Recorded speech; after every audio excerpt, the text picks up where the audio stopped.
Bismillahirrahmanirrahim. Assalamualaikum warahmatullahi wabarakatuh. Waalaikumsalam warahmatullahi wabarakatuh. Alhamdulillah, thumma alhamdulillah. Wassalatu wassalamu ala sayyidina Rasulillah, Sayyidina Muhammad ibn Abdillah wa ala alihi wa sahbihi wa man walah.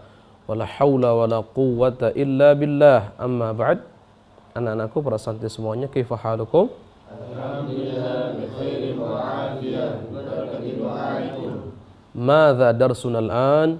Darsuna al-an as-sirah an-nabawiyah. As-sirah an-nabawiyah. Baik. Pelajaran kita pada pertemuan kali ini adalah As-sirah an-nabawiyah.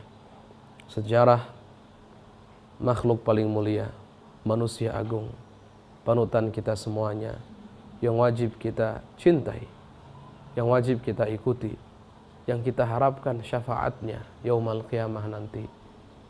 Junjungan kita, Nabi Muhammad sallallahu alaihi wasallam. Dan kitab yang kita gunakan, kita baca, masih kitab Fiqh Sirah An-Nabawiyah yang ditulis, dikarang oleh seorang imam al-alim al-allamah Syekh Muhammad Sa'id Ramadan Al-Buti.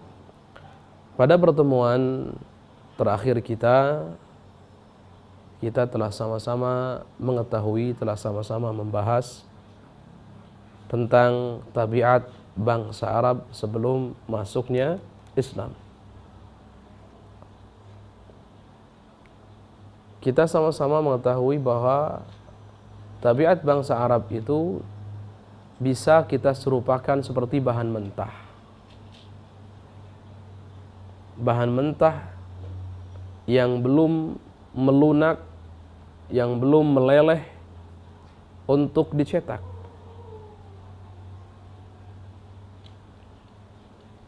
Artinya, bangsa Arab memang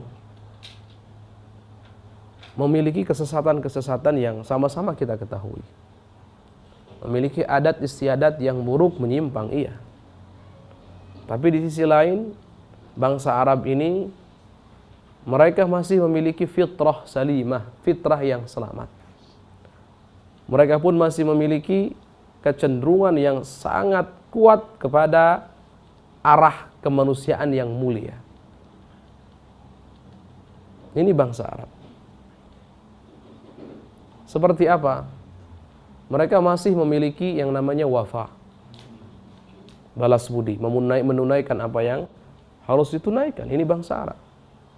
Mereka juga masih berpegang teguh pada yang namanya najdah, pertolongan kepada yang membutuhkan pertolongan. Ini masih ada. Bahkan tumbuh subur di kalangan mereka. Mereka juga masih memiliki yang namanya karam, kedermawanan. Mereka juga masih memiliki yang namanya iba, keengganan untuk tidak mulia, menolak yang namanya kehinaan dan seterusnya. Mereka juga masih memiliki yang namanya iffah, menjaga diri, menjaga kehormatan.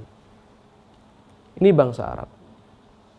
Hanya saja, seperti yang sama-sama kita sudah pelajari, dalam hal mencapai sifat-sifat mulia tadi, yang sesuai dengan fitrah manusia pada umumnya, mereka salah jalan. Dalam hal mempraktekannya mereka salah jalan. Implementasinya mereka salah jalan. Tatbiqatnya mereka salah jalan.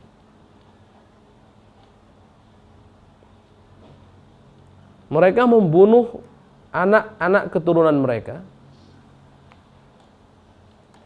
Tujuannya baik, caranya salah. Tujuannya apa? Agar mereka menjadi mulia dan agar mereka terlepas, terbebas dari kehinaan, dari aib. Mereka ingin mulia, iya. Dan Masya Allah, orang ingin mulia, baik. Mereka ingin terlepas daripada aib, cacat. Itu baik. Tapi caranya membunuh anak mereka, khususnya dalam hal ini membunuh putri mereka, mengubur putri mereka hidup-hidup, pada zaman dahulu, ini cara yang salah. Maka niat yang baik, tujuan yang baik tidak cukup. Harus dilaksanakan, disempurnakan dengan cara yang baik. Perhatikan oleh kalian. Ini bangsa Arab. Kemudian mereka melakukan peperangan satu kabilah dengan kabilah yang lain. Loh, maksudnya tujuannya baik. Apa itu? Memberikan pertolongan. Maksudnya tujuannya baik, agar mereka terhindar dari kehinaan. Ini baik semuanya. Tapi caranya salah. Sudah Ustaz ceritakan pada pertemuan yang lalu bahasanya bangsa Arab dulu kabilah-kabilahan. Kabilah itu sekarang masih ada. Tapi asabiyahnya, fanatismenya sekarang sudah mulai meredup. Kalau dulu sudah kabilah-kabilahan, fanatisme yang menggila dan membabi buta. Jadi kalau ada satu orang dari satu kabilah dilukai, dizalimi, maka yang lain semuanya siap berdiri di belakang orang ini untuk menolongnya. Terlepas dari orang ini salah atau tidak. Contoh, terjadi perkelahian antara anggota kabilah A dengan anggota kabilah B.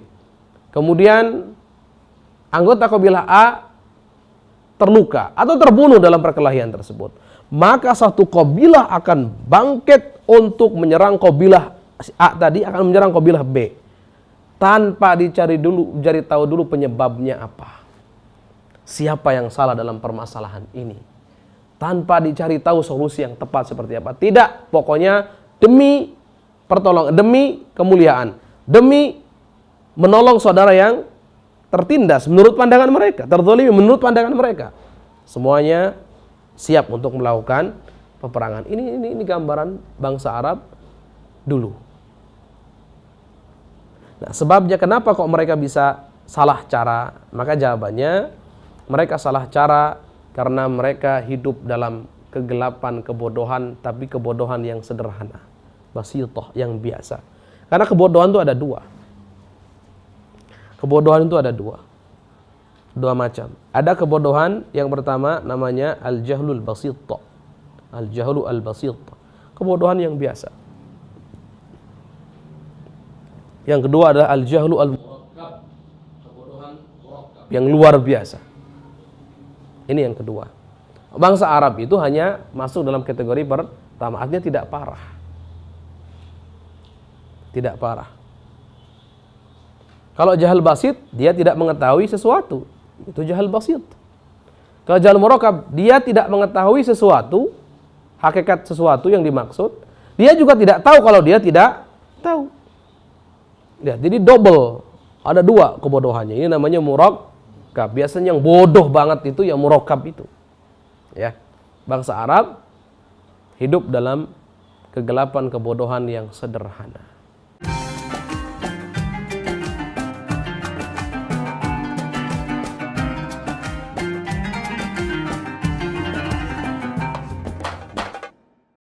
Ingin belajar bersama Buya Yahya kapanpun dan dimanapun? Dapatkan segera flashdisk MP3 Buya Yahya. Berisikan berbagai materi kajian lengkap bersama Buya Yahya.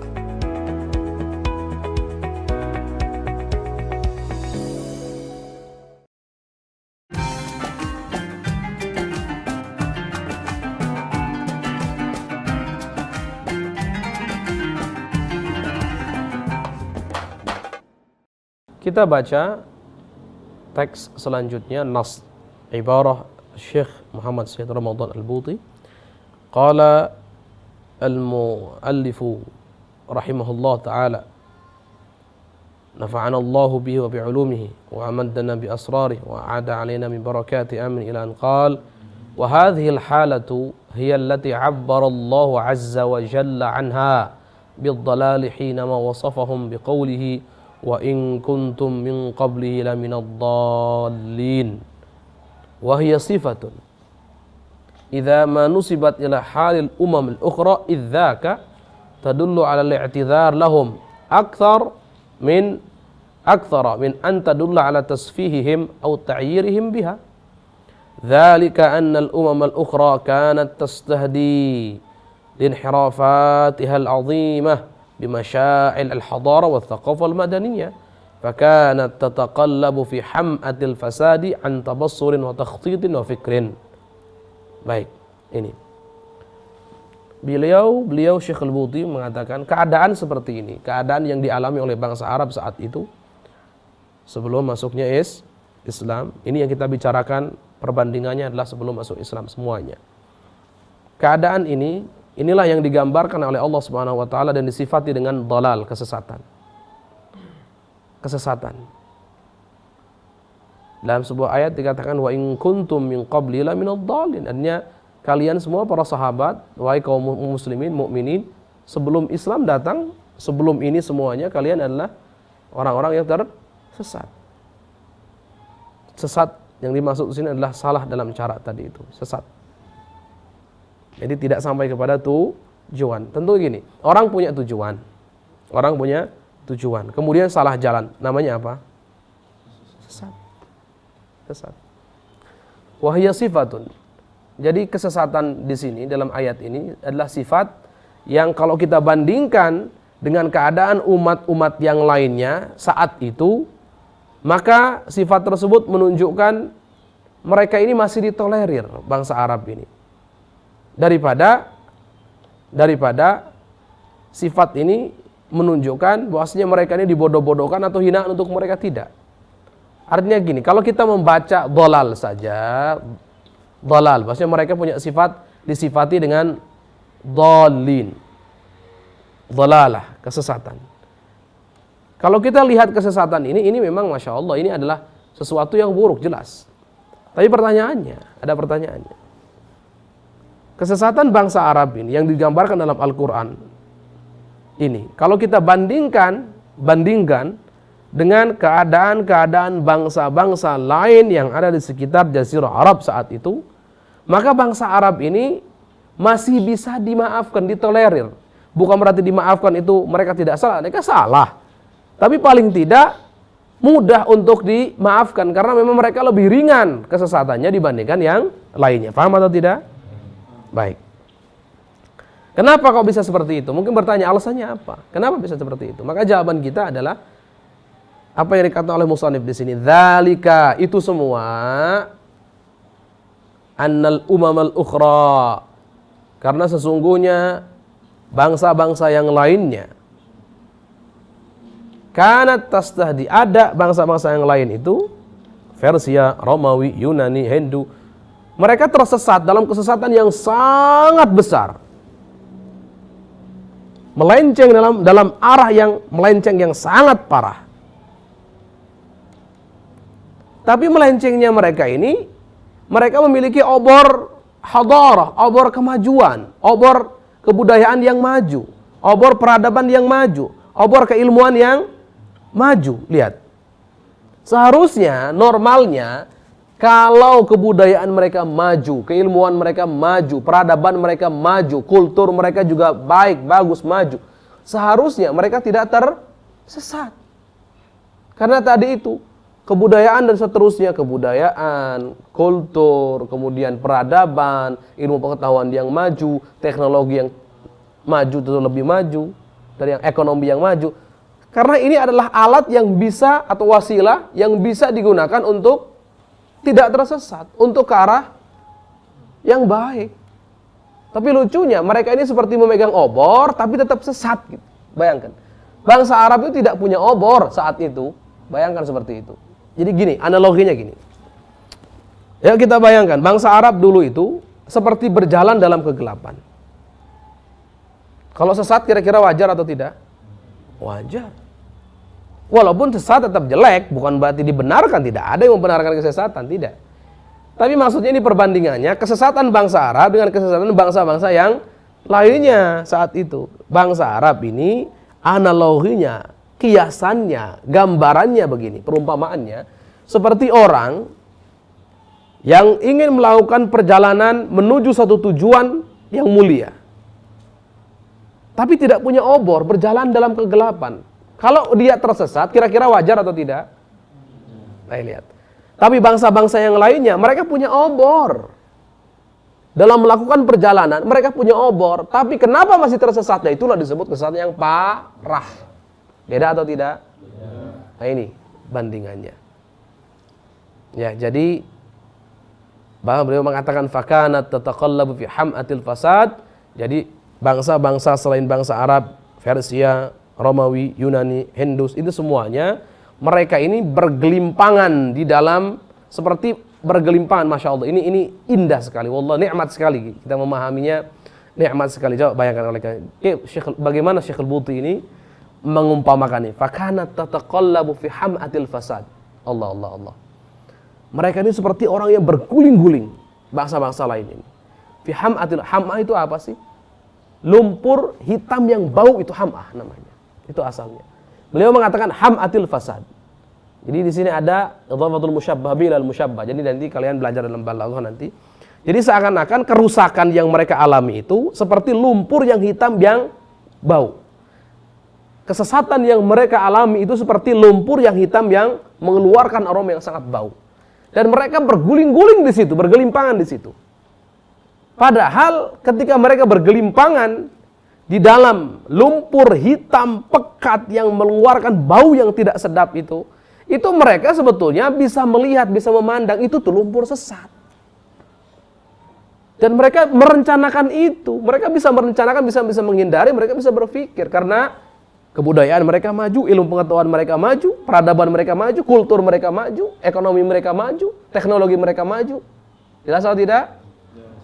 Nah, ini perumpamaannya. Wallah, makanya fiqh sirah ini termasuk kitab yang dalam susunan bahasanya sungguh nikmat, luar biasa, indah. Ustaz berpesan kepada kalian untuk betul-betul difahami kalimat per kalimat, karena dalam susunan kata-kata ini ada keindahan yang kadang kita tidak dapatkan dalam kitab-kitab yang lain. Dan memang Syekh Al-Buti ini yaghlibuhu, kata para ulama, yaghlibuhu al-uslub al-khitabi. Beliau itu mesti, kalau dalam karangan-karangan kitabnya, pasti kalah dalam arti dikuasai oleh gaya bahasa atau gaya karang yang khitabi. Khitabi itu lebih ke arah syair yang indah itu. Baik.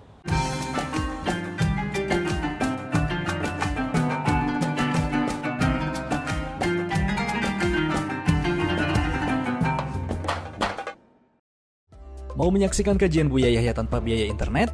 Segera pasang parabola Al-Bahjah TV di rumah Anda.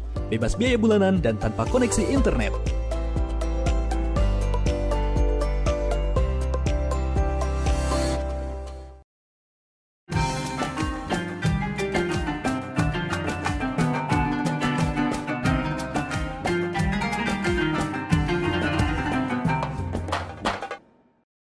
Baik, kita lanjutkan. Thumma innal jaziratal arabiyyata taqa' binisbati liriqa'atiha al-jughrafiyah fi nuqtatil wasat baina hadhihi al-umam allati kanat tamuju min hawliha. Allah. Kemudian bangsa Arab atau jazirah Arab, kalau bangsa lebih ke personalnya, ke orang-orangnya, kerasnya. Ini lebih ke daerah. Jazirah Arab, artinya wilayah Arab. Lihat. Itu terletak, tentunya kalau kita hubungkan dari sisi letak geografisnya. Riq'ah al-jughrafiyah, letak geografis. Jadi negara Arab atau jazirah Arab, kalau kita lihat dari sudut pandang letak geografisnya, maka jazirah Arab ini terletak di tengah, seperti poros. Di tengah antara bangsa-bangsa yang disebutkan tadi, antara Persia, Romawi, Yunani, Hind. Jadi bangsa Arab di tengah, persis ada di tengah. Dilihat dari letak geografisnya. Jadi jazirah Arab itu persis ada di tengah. Yang lain itu ada di sekitaran jazirah Arab. Baik. Wan nadhiru ilaiha al-yawm yajidu kama yaqul Ustaz Muhammad Al-Mubarak. Dan orang yang melihat jazirah Arab itu saat ini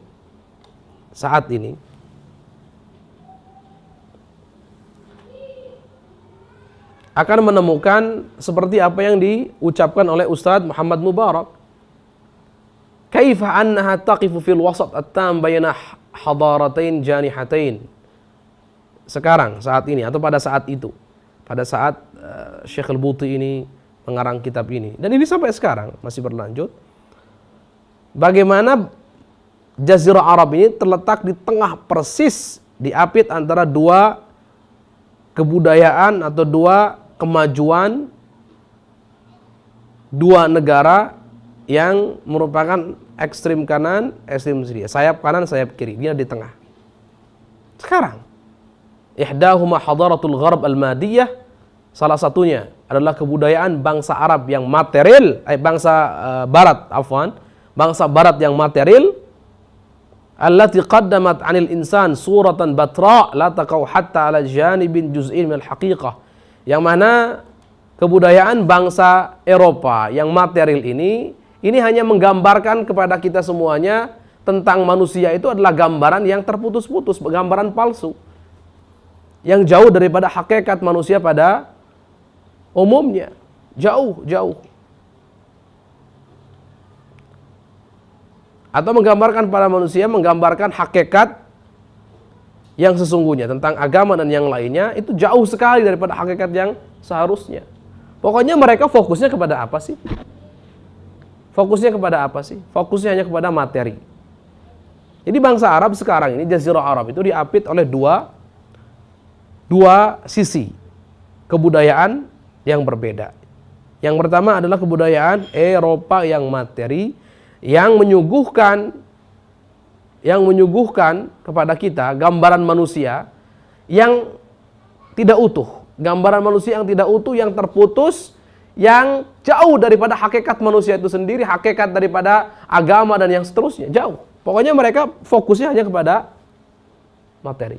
Jelas atau tidak? Wa ukhrahuma al-hadara ar-ruhiyya al-khayaliyya fi aqsa asy-syarq. Katilka allati kanat ta'ishu fil Hind was-Sin wa ma hawlahuma. Dan yang lainnya, yang satunya lagi adalah kebudayaan ruhiyah, kebalikan daripada madiyah, ruhiyah. Jadi sifat ruhiyah ini ya sifat-sifat yang abstrak, bukan real, abstrak. Perkara-perkara yang gaib total. Yang sifatnya khayaliyah, khayal, tidak ada dalil akan keberadaannya. Seperti yang ada di ujung timur, India, Cina. Kalian lihat India seperti apa? Ini kasus corona di India. Ada sebagian kelompok daripada mereka, oknum tentunya, yang menangkal virus corona dengan mandi kotoran sapi. Karena khayalnya mereka, bahasanya kotoran sapi ini dalam keyakinan mereka bisa menolak virus corona. Ini ditertawakan.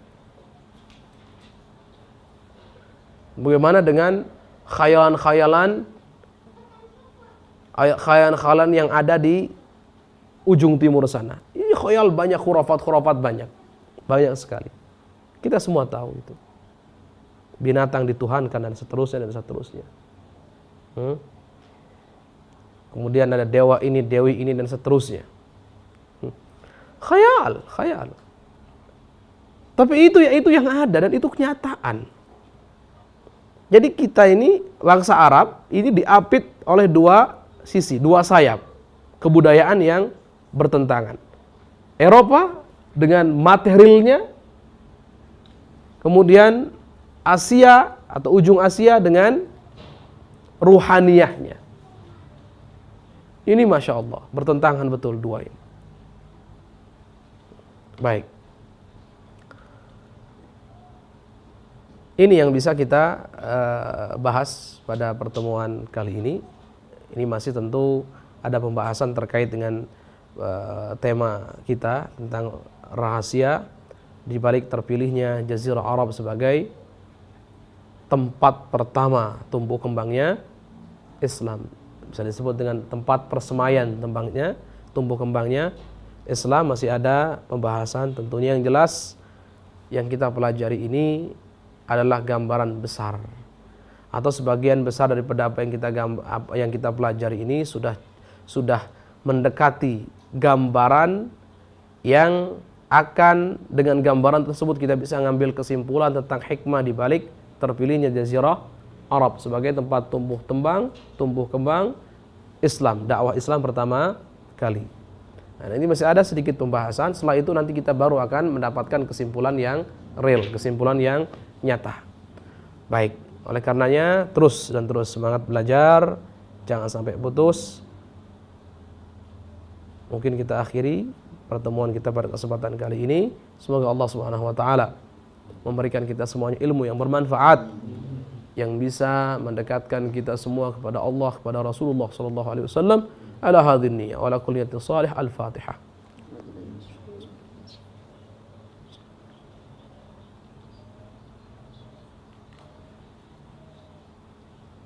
Assalamualaikum warahmatullahi wabarakatuh.